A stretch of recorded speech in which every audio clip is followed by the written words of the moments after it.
नमस्कार साथियों, स्वागत करता हूं एक बार फिर से आपके अपने YouTube चैनल दोस्तों A to Z ज्ञान यूट्यूब चैनल में।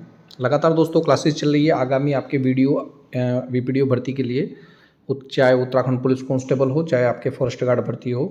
दोस्तों वीडियो कर दीजिए ज़्यादातर शेयर। पहला क्वेश्चन है दोस्तों, हिंदी में व्यंजनों के कितने वर्ग हैं? तो हिंदी में व्यंजनों के वर्ग हैं दोस्तों आपके 5। थोड़ा सा मैं आपको इसमें क्लियर कर देता हूँ कुछ क्वेश्चन। जैसे अगर आपसे पूछा जाए दोस्तों कि वर्णों की संख्या कितनी है, वर्णों की संख्या कितनी है दोस्तों, तो आप बताएंगे 52 वर्ण हैं पूरे हिंदी में। कितने वर्ण हैं? 52 हैं, जिसमें से 11 तो वोवेल्स हैं यानी कि 11 स्वर हैं, और 33 क्या हैं? व्यंजन हैं। 33 क्या हैं? व्यंजन हैं। इसके अलावा कुछ अंतस्थ व्यंजन हैं, जैसे य, र, ल, व, मैंने बताया था अंतस्थ व्यंजन हैं।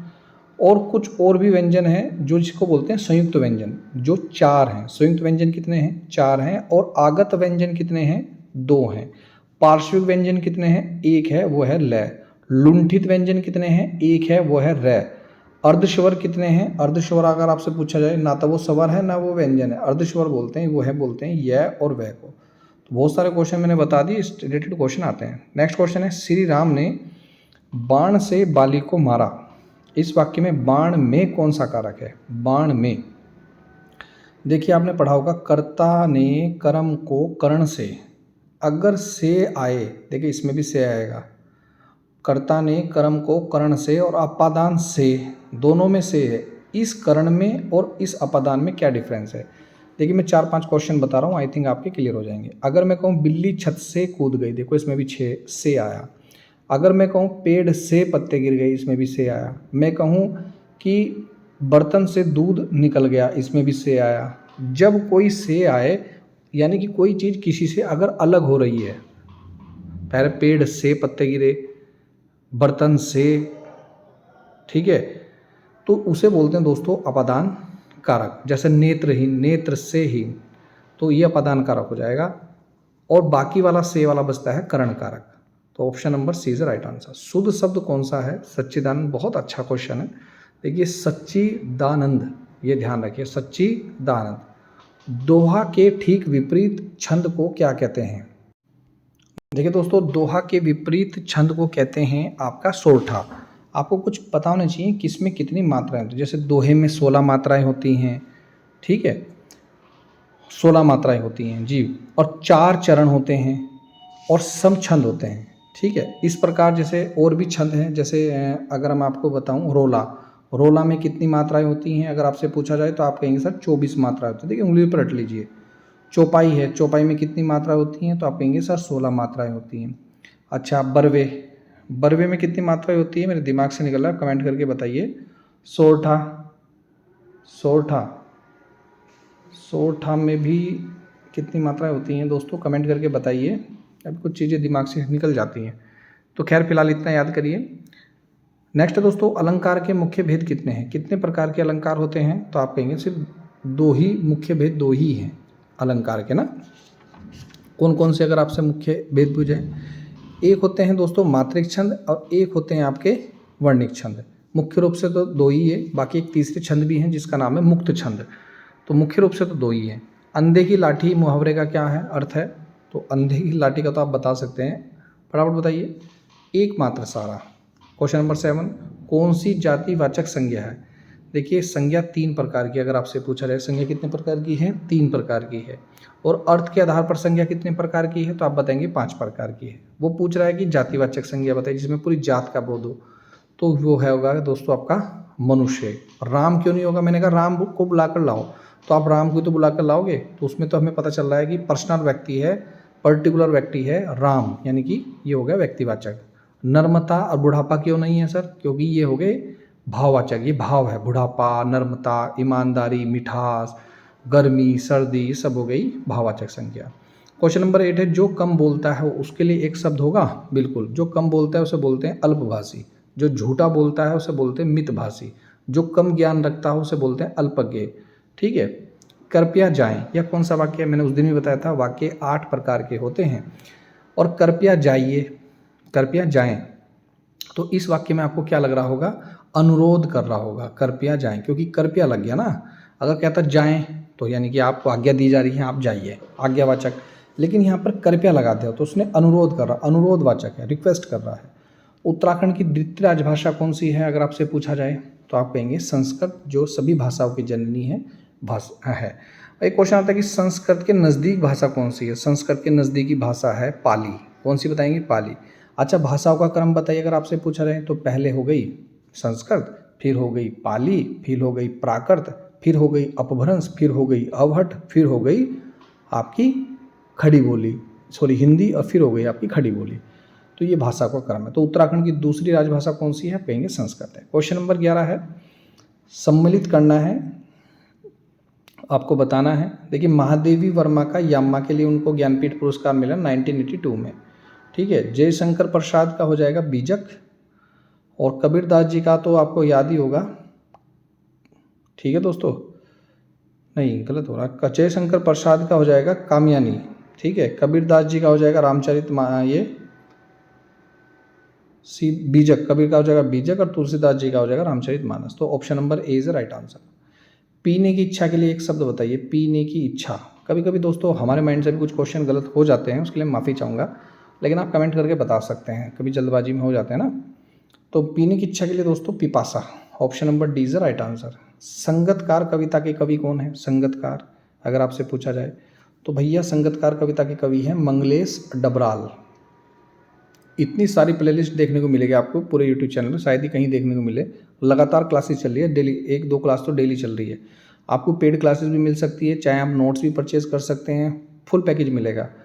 शायद वर्षा हो, देखिए जब नाम ही शायद लग गया तो इस प्रकार का वाक्य हो गया संदेहवाचक, जो संदेह पैदा करता है। तो option number C is right answer. Hindi दिवस कब मनाया जाता है अगर आपसे पूछा जाए तो हिंदी दिवस मनाया जाता है दोस्तों 14 सितंबर 1949 को सबसे पहली बार हिंदी दिवस मनाया गया था। तो 14 सितंबर को मनाया जाता है।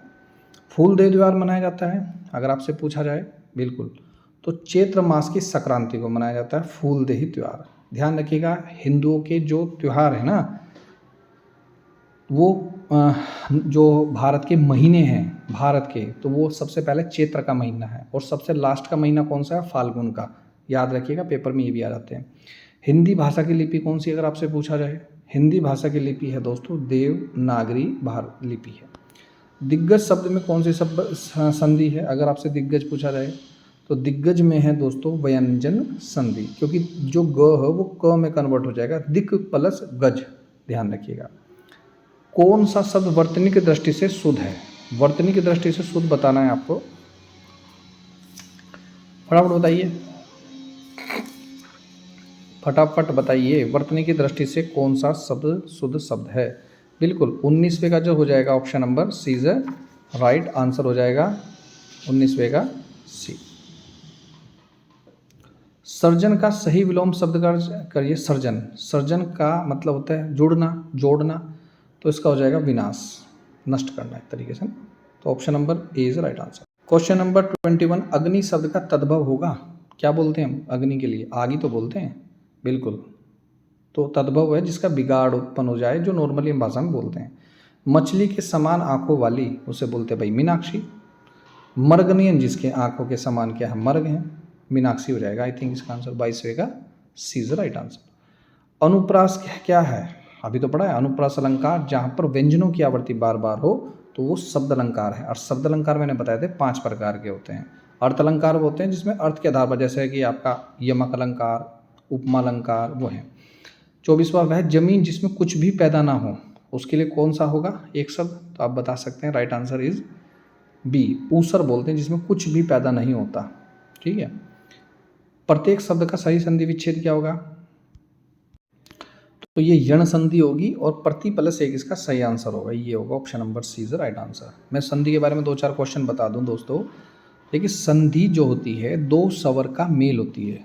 ठीक है, 2 स्वर आपस में मिलते हैं तो होती है। स्वर संधि कितने प्रकार की अगर आपसे पूछ ले तो 5 प्रकार की, जैसे दीर्घ संधि है, गुण संधि है, वृद्धि संधि है, यण संधि है और आदि संधि है। एक बार मेरी क्लास भी दोस्तों ज्वाइन करना, और नोट्स भी जो दोस्तों एक बार लेना, फिर बताना तैयारी। सूर्योदय में संधि कौन सी है? सूर्योदय में संधि है आपकी सूर्य प्लस उदय, यानी कि सूर्य अ प्लस ओ मिला गुण संधि हो जाएगी। Option number A is right answer. शुद्ध वाक्य छांटिए। क्वेश्चन नंबर 27, मुझे कपड़े पहनने हैं, मैंने कपड़े पहने हैं तो गलत हो जाएगा, तो आपको भी पता चल रहा होगा। और मुझे कपड़ा पहनना है ये भी गलत, मेरे को कपड़े पहने ये सही है, ऑप्शन नंबर बी रहेगा। चारा फेंकना मुहावरे का अर्थ क्या है, समझ जाइए। चारा फेंकना, ये अपने बचपन में कहानियाँ भी पढ़ी होंगी, एक प्रकार का लालच देना, प्रलोभन देना। 28 का हो जाएगा, option number B is the right answer. वे सज्जन पुरुष कौन थे, वाक्य में अनावश्यक शब्द बताइए। अनावश्यक शब्द, वह सज्जन कौन थे। देखिए कभी भी अगर आपसे पूछते हैं ना कि वे सज्जन कौन थे, ये सही सेंटेंस है। वे सज्जन पुरुष कौन थे, ये सेंटेंस सही नहीं। Option number B is the right answer. Ram की शक्ति पूजा, ये तो भैया बहुत इंपॉर्टेंट है, उत्तराखंड का फेवरेट है, बिल्कुल सूर्यकांत त्रिपाठी निराला जी हैं। निम्न में पै वर्ग का व्यंजन नहीं है। 31। दोस्तों वीडियो को ज़्यादा से ज़्यादा शेयर करें, प्लीज़ चैनल को सपोर्ट भी करें थोड़ा सा। हम तो फ्री ऑफ कॉस्ट क्लासेस चलाने वाले हैं, थोड़ा सा हमें अभी थोड़ी सी फाइनेंशियल प्रॉब्लम है, थोड़ा सा आप सपोर्ट करेंगे तो बहुत अच्छा रहेगा। 31 का डी है, पै वर्ग का व्यंजन नहीं है, वो बिल्कुल यह है, क्योंकि प होठ वाले हैं, प फ ब भ ये हो जाएंगे, बाकी यह नहीं हुआ। यह किस प्रकार का है, अंतस्थ व्यंजन है। कौन सा संयुक्त व्यंजन नहीं है, संयुक्त व्यंजन उसको बोलते हैं जिसके अंदर दो चीज छिपी हो, जैसे त्र का त्र और र छिप रखा, ज्ञान का जैसे पेट पटाशय में क और र छिप रखा, तो ये नहीं है। Option number D is right answer. लक्षणा क्या है भाई, बहुत इंपॉर्टेंट क्वेश्चन है। लक्षणा है शब्द शक्ति, शब्दों के बारे में बताया गया है इसमें ना लक्षणा। प्रेमचंद का देहावसान कब हुआ, 34 का, बहुत ही अच्छी प्ले लिस्ट लेकर आया हूँ दोस्तों, एक एक क्वेश्चन छाँट के, 1936 में हुआ। तुरंग शब्द का क्या अर्थ होता है, तुरंग शब्द का अर्थ होता है घोड़ा, इंपॉर्टेंट है, ठीक है। सही शब्द छांटिए, अगर आपसे पूछा था, ये पोस्ट कोड 8 में भी आया था, UKSSC का पोस्ट कोड 8 का पेपर हुआ था, कनिष्ठ सहायक वाला, उसमें भी आया था अनिष्ट, ठीक है। तो 36 का सही आंसर हो जाएगा अनिष्ट, ट आएगा, ठ नहीं आएगा, ध्यान रखना। निम्न में कौन सा शब्द मक्खन का पर्यायवाची है, मक्खन का पर्यायवाची मैंने उस दिन ही बताया था, Navneet, very good, right answer is C. कौन सा शब्द अर्धविराम चिन्ह है, अर्धविराम।